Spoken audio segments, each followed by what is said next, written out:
commit to God is to just spend a lot of time in prayer with Him, and also to read a chapter every morning before I go to school, just so I have it with me, and just so I can grow closer to Him. And for my family, I commit to being a just good example to my younger siblings, as well as being respectful to my parents. And my team, I commit to just being there for encouragement, and for just for being there, even if you guys need help with homework, with school, with anything, and then also to give my best effort in any position that I'm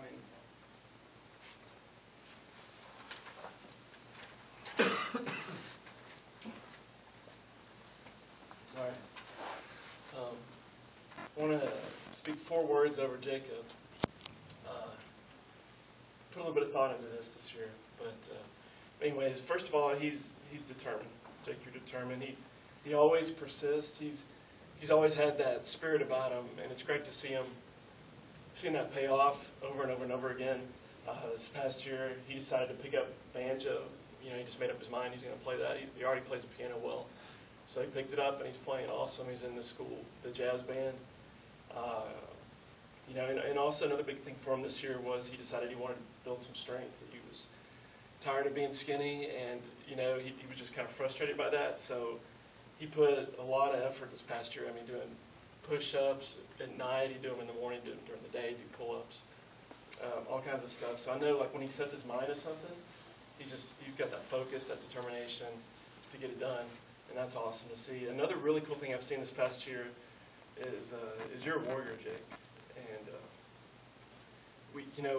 we're a foster adoptive family. And so we have 6 kids. 3 of our kids we fostered and adopted through the CPS system. And last year, my oldest daughter that I had adopted, her younger brother came to us right from the hospital.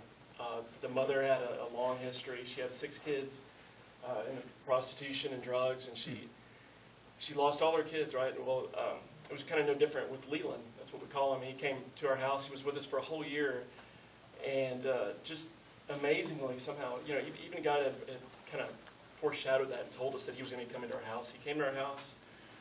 We knew he was going to be ours, but after a year, he ended up going back home after a tough series of events. We fought for him in court. We fought for him in prayer, and Leland still went back to his birth parents. It was a really big, hard deal for us. And I know it was really hard on my family. I know it was hard on Jacob.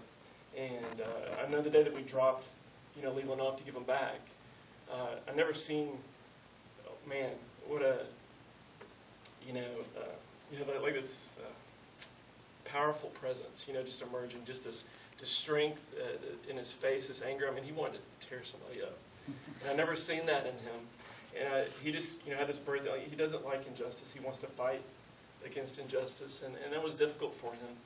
But I really saw that warrior come out. I've seen it come out this year. So it's really, really cool to see that, because I think that's very important. I'm excited that you guys are emphasizing that this year. And then another thing, Jacob, you're a leader. He leads by example. That's a great leader right there, where you can basically just follow what he does. And he's definitely done that around the home. For one, he's definitely takes initiative around the home. He's the one out of our 6 kids that's going to be the one that does something without asking. He's a great example for everyone else there. And then also, too, just back, to Leland being gone. While Leland was gone, this guy prayed every night. You go by his room, and this guy would be on his knees praying. And it's really cool, too, because he shares a room with Joshua, and then he also shared a room with Drake, another foster child that we had, who's 2 years old. We have this great picture. I wish I could show it to you, but Susan just walked by, and Jacob's on the floor praying, and then Drake, her 2-year-old, is on the floor praying right next to him. So that's the kind of leader Jacob is. And another thing that's kind of funny, too, he's been doing the push-ups. He'd pray every night. He'd do his push-ups at night. We also walk by and see Drake also doing push-ups with Jacob. It was hilarious. So Jacob, you're a leader. And last of all, I just want to say he fights through. So, even though stuff's not easy, he fights through. So I know it's not easy being a teenager, first of all. And I know it's not easy being one of 6. I know it's not easy, all the heartaches at fostering and adopting and stuff like that. It's not easy being woken up at 2 o'clock in the morning and 3 o'clock in the morning from 2-year-olds crying, especially when you stayed up late doing homework.